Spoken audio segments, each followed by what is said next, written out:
All right, so this is the final lecture of Chapter 6, and in this lecture we're going to be covering the clinical pearls relevant to the foot and ankle.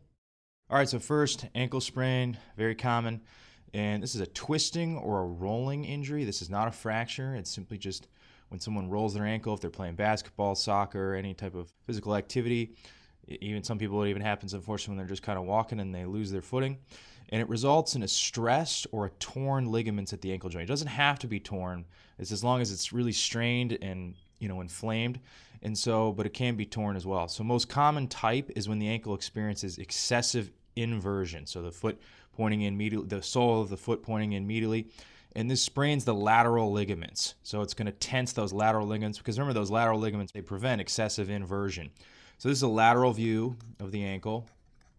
And the most commonly sprained lateral ligament is the anterior talofibular ligament, and that's labeled for you right here, and it's this guy right here.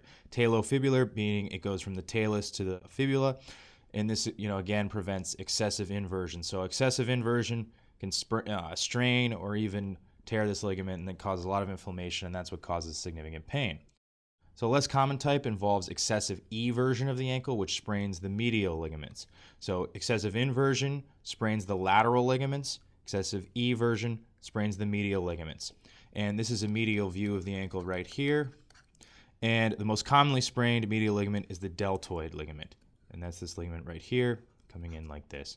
And so those are two, each ligament, that's a good thing to know both for anatomy exams, potentially also for a board exam, which are the most common for especially inversion, but also eversion as well. So how do these present? It's that pop sensation during the injury. So the patient, has this, definitely pop sensation when they do it. They have immediate pain, they have swelling.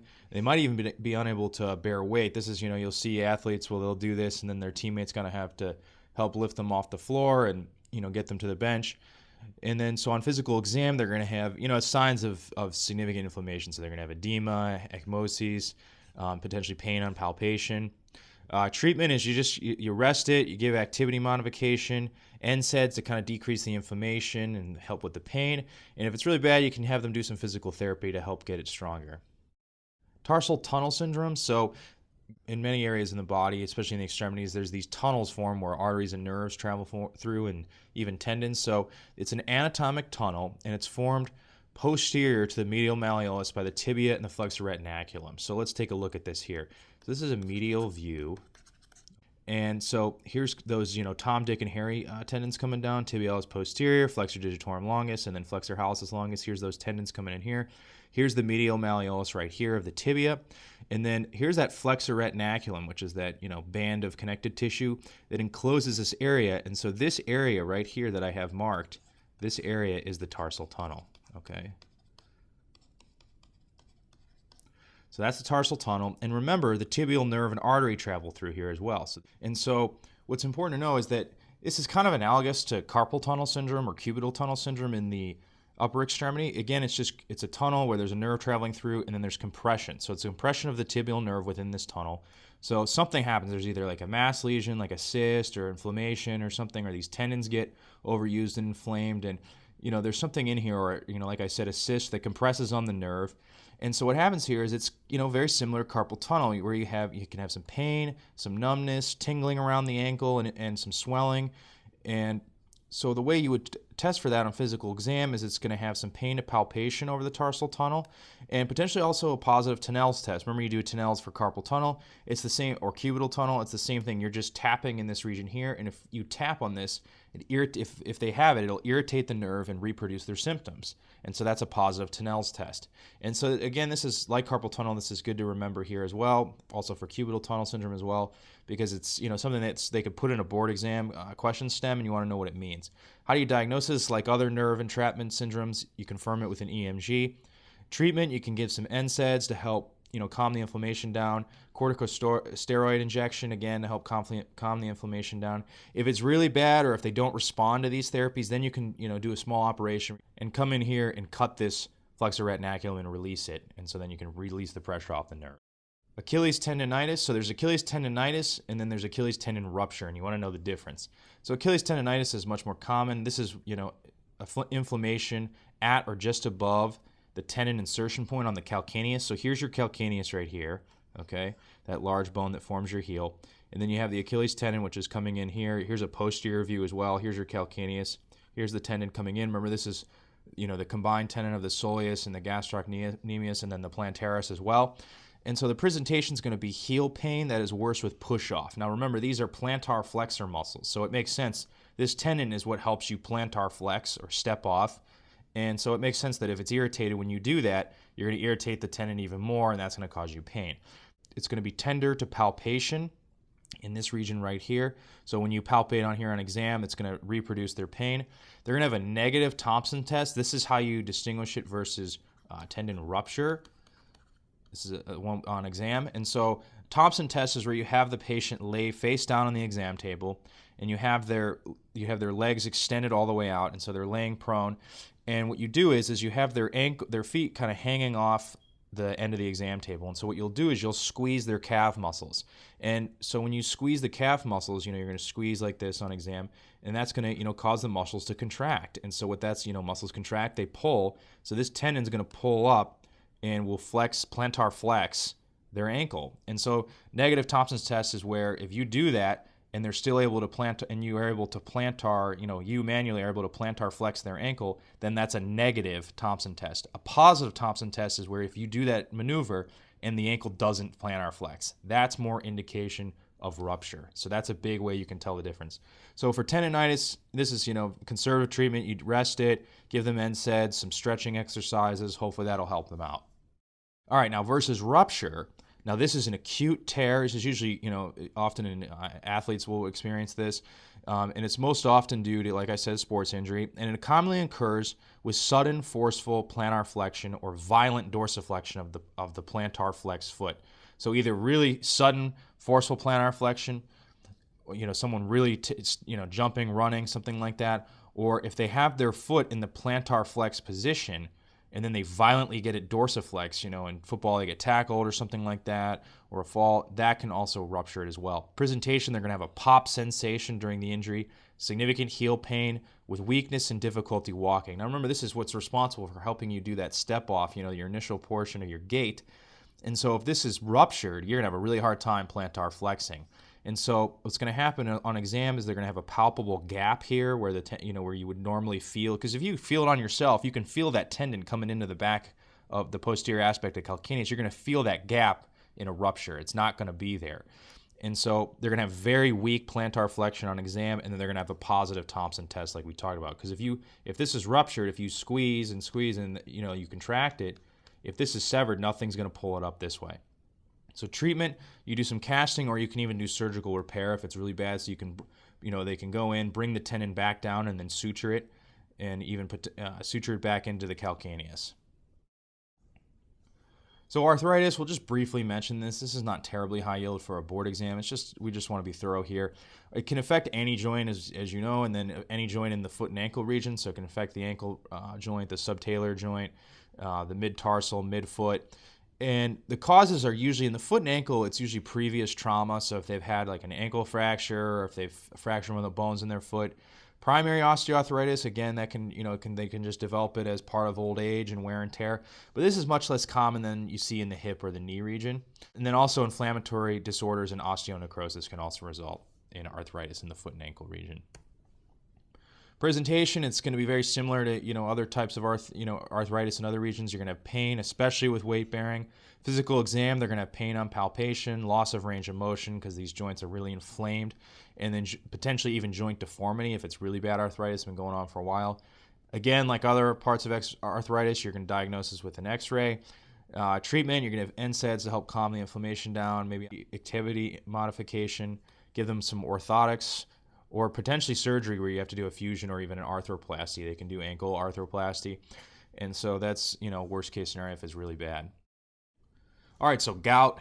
Now, we've talked about this in other regions. We just keep hammering away on gout because you can get tested on it in multiple areas of the body, and you just got to be aware of this presentation, treatment, diagnosis, because it's very high yield for a board exam. It's very likely you'll see this on your board exam. And so and especially here in the foot here, this is the most common place you'll see it.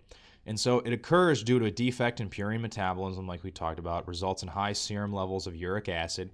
That results in crystal deposition that occurs in the joints and causes an inflammatory response. So the first part, the series of events is first you have the high serum levels of uric acid that are usually due to something going on with purine metabolism. That leads to crystal deposition, and then the crystal deposition is what then causes the inflammatory response. The inflammatory response is usually what gives you that really painful presentation. So the most common location for gout anywhere in the body is the metatarsal phalangeal joint at the base of the big toe, and we have a really great x-ray here of that, and you can see that right here. Some risk factors, high consumption of alcohol, sugar, and meat, and you want to be aware of these risk factors because they might tell you when they're describing the patient in the stem, the question stem, they might say, oh, they consume a lot of alcohol, or they have a diet high in sugar and, red meat or something like that. They have a high BMI, an obese BMI or something like that. And then also, this is another big thing where they try to get you is medications that increase levels of uric acid. So if a patient's on diuretics, very common test question example for gout is someone's on chemotherapy for cancer, and then that can lead to, as chemotherapy, causes lysis of cells. Lyse the cells, you release the DNA into the bloodstream. DNA is made of, purines and pyrimidines. And so by lysing all these cells, you're going to increase the serum levels of purines that, and then that will lead to, potentially crystal deposition and gout. Presentation, pain, especially with swollen, red, warm skin around the joint. Diagnosis, you can do serum levels of uric acid, x-ray like we're showing here. They could show you this. The big way you'll diagnose it, though, is you'll do a synovial fluid analysis, and that shows your monosodium urate crystals. Then this is the key, negatively bipharyngence under polarized light. Remember, pseudo-gout is positively bipharyngence under polarized light. So you can have pseudo-gout in this region as well. So treatment, this is another big thing you want to be aware of, is acute treatment versus prophylaxis. So this is an acute attack, someone really is in a lot of pain. You do not give them, allopurinol. So a lot of people think, oh, that's how you treat gout is allopurinol. Not for an acute treatment. You give NSAIDs, that's your first line of treatment, or colchicine. In an instance where, now see, on a test, they might not have NSAIDs. The colchicine might be the only answer, or they might not have colchicine and NSAIDs are the only right answer listed there. Not likely they would list both of these. Now, an example of where you would give colchicine over NSAIDs is if, say, they have a history of gastric ulcers and you don't want to give them NSAIDs. That would be a perfect example of where you would give colchicine over NSAIDs. Or, for example, if they have severe kidney disease and NSAIDs, as are not good for someone with severe kidney disease, then you could give colchicine as well. So for long-term treatment, you can give obviously allopurinol, febuxostate, and then probenecid. Plantar fasciitis, this is very common. This is inflammation and thickening of that plantar fascia. So in this region, this is a plantar view. So the plantar fascia would be, kind of similar to the palmar fascia. It's on the plantar surface here. And it connects to the bones and in this region, the connective tissue, and it can get really inflamed and thick and then cause constriction, and that causes pain. Risk factors, running, and then obesity. They're also more common in women. So presentation is going to be sharp pain in the bottom of the foot and heel that is worse when bearing weight. So when you're putting pressure on this, when you're tensing this plantar fascia, that's when it's going to really give you pain. And it's also worse when bearing weight after long periods of rest. So the very common presentation is when someone gets up in the morning and they take their first steps, as we have here, and they say, oh, doc, when I first get up in the morning, that's when it's the worst. And I take my first steps out of bed and it really hurts. That should tip you off to plantar fasciitis. Pain is relieved after extended ambulation, so they're getting around, they're moving it. It's essentially stretching it out, or if they actively stretch it out. Physical exam is medial plantar surface of the calcaneus, in this region right here, is tender to palpation. So this part right here. And the key is if you just let it relax, you may not be tensing this plantar fascia, and so they might not feel the pain. So you got to dorsiflex their foot, which will, tense. If you, pull the foot up this way, you're going to tense this fascia. And so by tensing that fascia, that's where it's going to reproduce the pain, and you palpate, and then that's when you get your positive exam finding. Treatment, you give them some stretching exercises, some NSAIDs to calm it down. You can give them a heel cup for their shoes. And if it's really bad, or if these conservative treatments don't work, then you can do surgery on this. So diabetic foot ulcers, now this isn't really a musculoskeletal problem, but we include it here because it's very common in the foot region. And So what it is ulceration of the foot. So you'll see these big, large ulcers on people's foot, and they occur because of impaired sensation that are resulted from diabetic neuropathy, both damaging to the sensory nerves and then also the autonomic nerves as well, because the autonomic nerves detect the foot's position in space, which can also contribute to maintaining the health of the foot. And so, as you know, diabetes, especially if it's uncontrolled or they've had it for a very long time, that can damage the nerves, which impair sensation and detection of problems in the extremities, especially in the distal extremities and the feet. And risk factors would be really, again, uncontrolled diabetes, very poor circulation, and then infection as well. Usually it's they have uncontrolled diabetes. They also have, they have peripheral vascular disease. They have poor circulation in this region. So if you're not getting if you have poor circulation, you just can't get, new blood in here, new nutrients. The immune system's compromised. Then they can develop infections. Those infections can lead to ulcers. And, this is what can create significant problems for a diabetic. Presentation, it's usually going to be painless because they've lost their sensation. That's why they develop these things in the first place. And it may be with or without wound drainage. Physical exam, they're going to have skin changes, pallor, hair loss, and that's going to just be due to the loss of sensation, loss of blood flow, diminished or absent pulses. Like I said, they're going to have impaired sensation, but also very often impaired circulation. So they're going to have diminished or absent pulses. Usually, their foot will be very pale. There'll be literally no hair there. And, when you'll palpate the pulse, it'll be either very thready or absent. And they're going to have very decreased sensation with, to light touch. The way you confirm this is with monofilament tests, and that's where it's, real pinpoint sensation. If they can't feel, really thin pinpoint sensation on their feet, then that's a very telltale sign that they've lost that sensation. And then obviously you'll see ulcers. Complications, these can really cause a lot of problems. They can get infected, they can result in osteomyelitis, so infection of the bones, and these are unfortunately a very common cause of lower extremity amputation. So treatment, you give them custom shoes, and then wound management. These are people you got to follow very closely. So Charcot joint, this is both a musculoskeletal problem and a neurological problem because it's usually progressive joint disease that is caused by, again, loss of joint sensation and proprioception, so those autonomic fibers we were talking about for proprioception. So these people lose sense of where their feet are, where their toes are in space, and it leads to repetitive trauma. So their feet get really banged up and they don't realize it. And so as a result, the joint is not sensed by the patient, and so it gets really damaged, and it can result in really significant destruction. These people's x-rays can look really bad, and they can have significant destruction, even deformity of these joints. So their toes are completely out of alignment. And often the causes are, diabetes, because it impairs, it's really anything that really damages the nerves, that damages and causes them to lose both that somatic sensation and then that autonomic sensation, proprioception. And so diabetes, severe alcoholics, they can develop what's called alcoholic neuropathy, and that's very similar, as far as the nerves go, very similar to diabetic neuropathy in the sense that they lose the sensation and then they lose the sense of both pain and then position as well.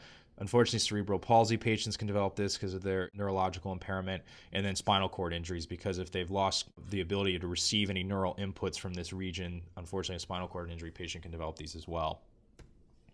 Presentation, they're going to be painless. These patients aren't going to be complaining of pain because they've lost the sensation, which has led to this in the first place, and then also loss of function, because they're so deformed and damaged that they really have lost significant function. Physical exam, they're going to be red, warm, swollen joint, because they're when they're getting really banged up like this, they're going to have significant inflammation, often have deformity, and they can even have ulcers in these regions as well. Diagnosis, X-ray, that you very clearly see this on X-ray. So treatment, you immobilize them, you do very constant follow-ups. You want to watch these patients really closely, and you want to just check their skin, and then you can also put them in a brace as well to help them out. So Morton's neuroma. So a neuroma is, if you remember, oma is a mass, so it's a nerve mass, and it's a benign fibrous growth of an intermetatarsal plantar nerve. And so a nerve that's running in this region here between the metatarsals, and it usually occurs between the second and third metatarsals. So 1, 2, 3. So this portion right here, in between the second and third. And it's much more common in women, and especially if they wear narrow-toed shoes, and it's also very common in runners. So those are the two patient populations you want to be aware of. They may even say this in a STEM. It's a woman that comes in and she tells you that she wears narrow-toed shoes. They're trying to tip you off. or it could be in a runner. They're going to present with pain and numbness that are worse when walking and or wearing shoes.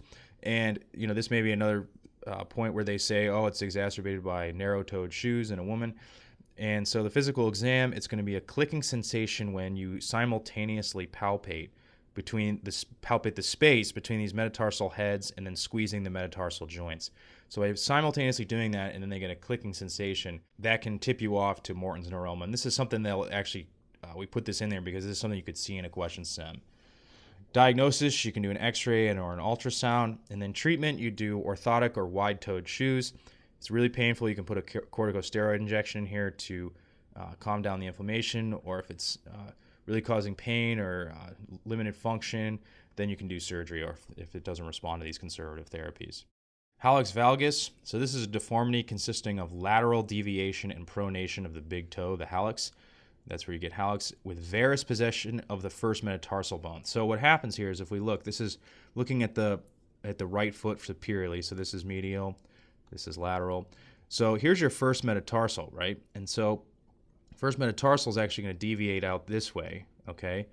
This would be your varus, because remember, varus, valgus, L for lateral, varus for medial.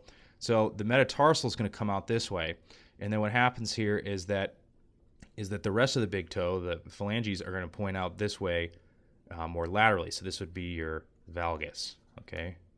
So valgus, L for lateral. So they're going to be pointing out, and you'll see this is a large, prominent bulging right here on superficially. You'll see that on exam. Another thing is the adductor hallucis muscle exhibits excessive pulling force on the big toe because of this deformity. Much more common in women, especially women who wear narrow-toe shoes. Presentation, it's going to be pain that's worse with shoe wear. Diagnosis, you'll see this on x-ray. And then treatment, you have them wear wide-toed shoes, or you can correct this surgically. All right, so that concludes the clinical pearls for the foot and ankle region. That also includes Chapter 6. And this is my final lecture here of anatomy, so I'm going to pass it on to Anthony, who's going to finish it off with head and neck for Chapter 7.